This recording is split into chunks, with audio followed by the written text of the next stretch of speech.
سبحانك لا علم لنا إلا ما علمتنا إنك أنت العليم الحكيم سبحانك لا علم لنا إلا ما علمتنا إنك أنت العليم الحكيم الحمد لله ثم الحمد لله আল্লাহ তাআলা দরবারে লাখো কোটি শুকরিয়া জ্ঞাপন করি যে মহান রব্বুল ইজ্জত আমাদেরকে দয়া করে মায়া করে মেহেরবানি করে সমস্ত ব্যস্ততা আর পেরেশানি থেকে মুক্ত করে উত্তম রূপে পাক পবিত্র হয়ে দুনিয়ার সমস্ত পেরেশানি ঝামেলা থেকে মুক্ত হয়ে আল্লাহ তাআলা মস্ত বড় হুকুম জুমার সপ্তাহের সর্বশ্রেষ্ঠ দিন যে দিনকে আল্লাহ রাসূল সাল্লাল্লাহু আলাইহি ওয়াসাল্লামের ভাষায় আল্লাহ রাসূল সাল্লাল্লাহু আলাইহি ওয়াসাল্লাম বলেন ইয়াউমুল জুমআ, জুমার দিন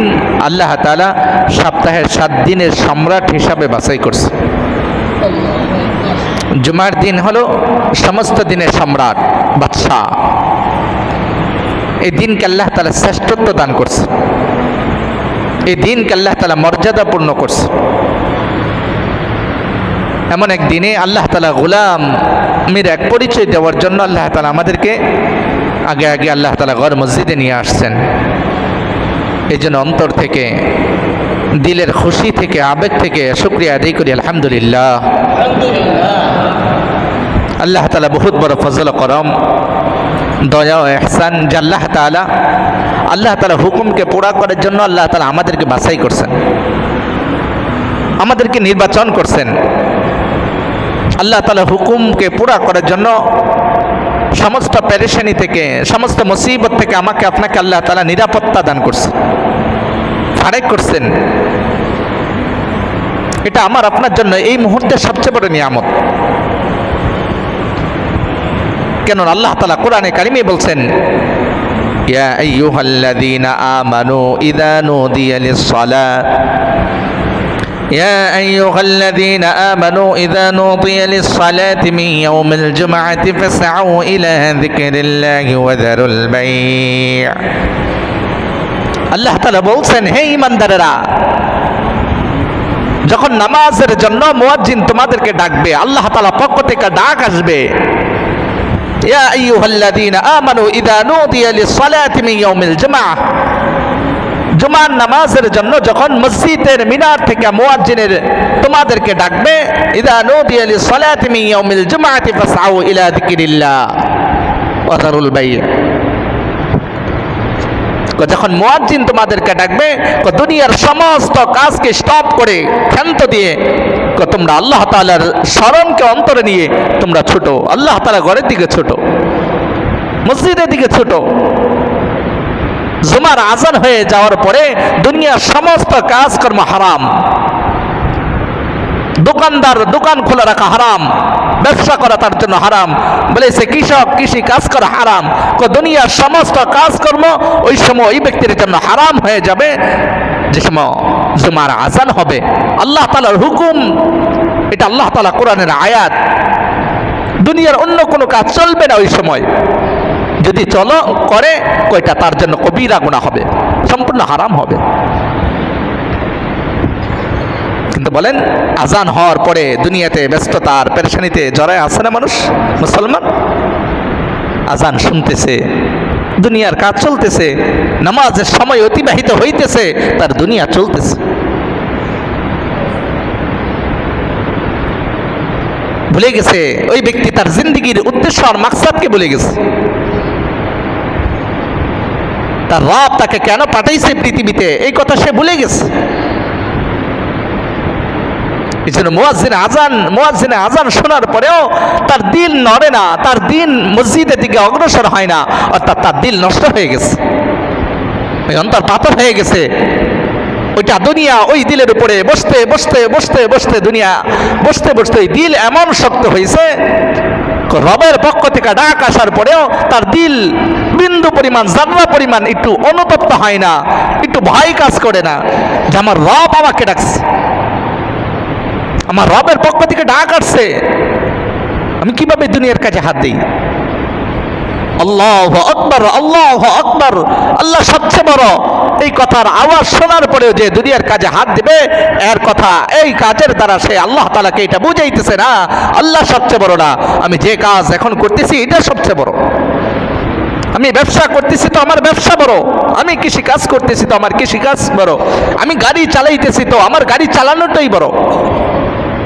আল্লাহু আকবার, আল্লাহ সবচেয়ে বড়। মুয়াজ্জিন বলতেছে আর আমি বলতেছি না, আমার খেত খামার, আমার চাকরি ব্যবসা বাণিজ্য এটাই বড়। যদি আল্লাহ তাআলা সবচেয়ে বড় হয়, এই কথার আওয়াজ আমি শোনার পরেও যদি আমি মসজিদে না আসি, আল্লাহ তাআলা ডাকে সাড়া না দিয়ে আমি মসজিদে না আসি, তাহলে আমার কাজ কর্ম দ্বারা আমি যেন আল্লাহ তাআলাকে এটাই বুঝাইতেছি আপনার থেকে সবচেয়ে আপনার থেকে বেশি বড় হলো আমার দুনিয়ার কাজ, এটাই যেন আমি বুঝাইতেছি। আল্লাহ সবচেয়ে বড় এই কথা বলার পরে আমি দুনিয়ার কাজ কিভাবে করতে পারি? আরে ভাই, সাহাবায়ে কেরামের জিন্দেগি কেমন ছিল?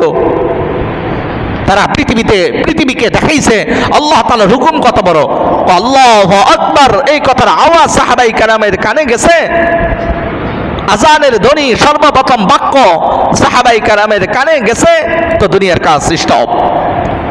বাগানে কাঠ কাটতেছে এক সাহাবী, পিছনে কুড়াল নিছে, এমন সময় মুয়াজ্জিনে আজান আসছে, আল্লাহু আকবার। ওই কুড়াল সামনে আনি নেই, ওই কুড়াল পিছনে ফালাই দৌড়ে ছুটে মসজিদে চলে আসছে।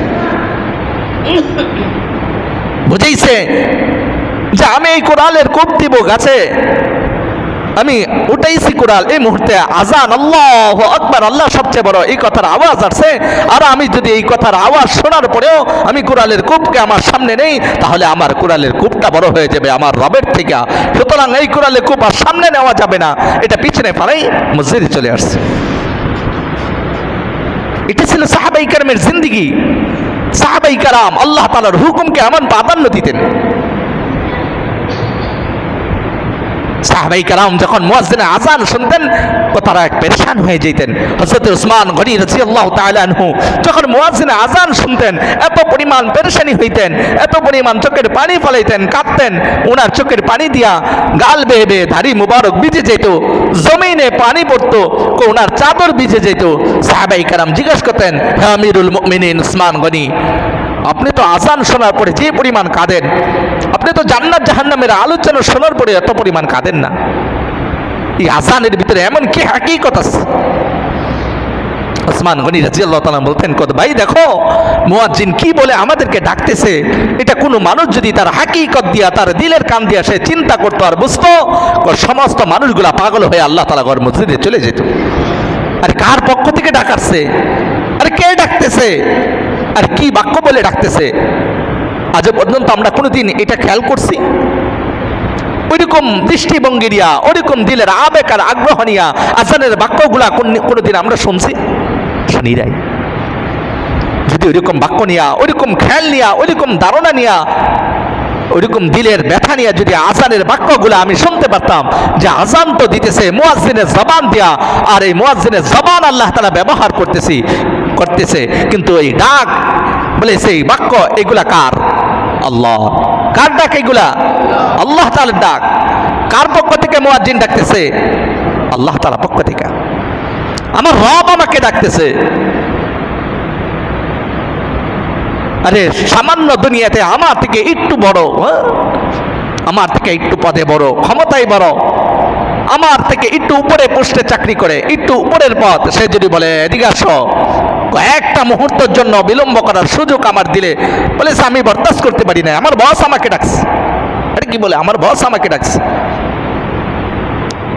দুনিয়া উলট পালট হয়ে গেলে বসের ডাক, রাতের 12টা নাই, 1টা নাই, অফিস থেকে ফোন আসছে, বস ফোন দিছে, শত পেরেশানি, যত মুসিবতে থাকুক না কেন, আমি সাথে সাথে আমার চাকরিকে বাঁচানোর জন্য বলেছে, আমার বসের হুকুমকে পুরা করার জন্য আমি দুনিয়ার কোনো কিছু পরোয়া না করে আমি বসের ডাকে সাড়া দিতেছি। আর যিনি সমস্ত বসের বস, আসমান জমিনের সমস্ত মাখলুকের বাদশা, সমস্ত মাখলুকের খালেক সৃষ্টিকর্তা, তিনি আমাকে প্রতিদিন ডাকতেছে আর বলেও দিতেছে, বান্দা আমি তোমাকে সফলতার জন্য ডাকতেছি, আসো হাইয়া আলাল ফালাহ, সফলতার দিকে আসো। কিন্তু দোস্ত, আমি আমার সফলতা দুনিয়ার কাজে খুঁজতেছি, আমি আমার সফলতা দুনিয়ার ব্যস্ততা, দুনিয়ার নোংরা বস্তুর ভিতরে আমি আমার সফলতাকে খুঁজতেছি।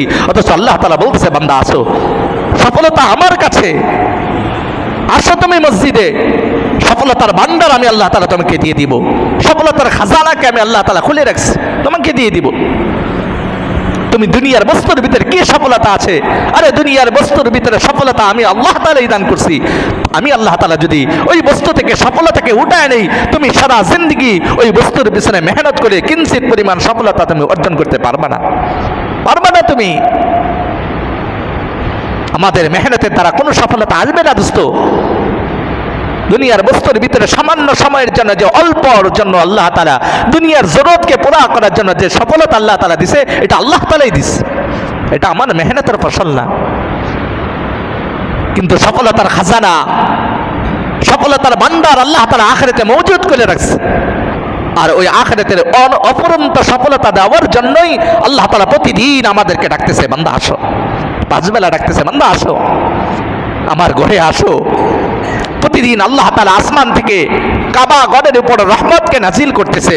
আর ওই কাবা গড় থেকে সারা পৃথিবীর মসজিদগুলোতে আল্লাহ তাআলা এই মাগফিরাত, রহমত, বরকতগুলো আল্লাহ তাআলা সমস্ত মসজিদগুলোকে আল্লাহ তাআলা ছড়াই দিতেছে। আর ওই মসজিদ আবাদ করে যারা যারা মসজিদে আসে, যারা মসজিদের মেহনত করে, তারাই এই সফলতার ভাগীদার হয়, তারাই সমাজে বলে সেই বরকতগুলা, রহমতগুলা, বলে সেই মাগফিরাতগুলা নিয়ে সমাজে ছড়ায় ছিটায় পড়ে। ওই নামাজি, ওই মসজিদ আবাদকারী ব্যক্তিদের উসিলেই আল্লাহ তাআলা আমাদেরকে সমাজে নাফরমান বলেছে, যারা নাফরমানি গুনাহ করতেছে এদেরকে আল্লাহ তাআলা চালাইতেছে। নাহলে আমরা যে পরিমাণ নাফরমানি করি, জমিনের উপরে থাকার কোনো অধিকার আমাদের নেই, এই পরিমাণ নাফরমানি করে। কিন্তু তবুও কেন আল্লাহ তাআলা বাঁচাইতেছে? তবুও কেন আল্লাহ তাআলা নিয়ামত আর রিজিক কেন দিতেছে? আল্লাহ তাআলা কিছু পেয়ারা বান্দা আছে যারা মসজিদকে আবাদ করে, মসজিদকে আবাদ করে, মসজিদের মেহনত করে, মসজিদকে নিজের জিন্দগির আখিরাতের সফলতার ঘর বানাইছে। তাদের বরকতে, তাদের রহমতে, তাদের উসিলে আল্লাহ তাআলা আমাদের মতো নাফরমানকে দুনিয়াতে আল্লাহ তাআলা চালাইতেছে, গোশত খাওয়াইতেছে, পানি পান করাইতেছে, সূর্যের তাপ গ্রহণ করতেছি। কই সমস্ত নেককার মানুষের উসিলে বদলতে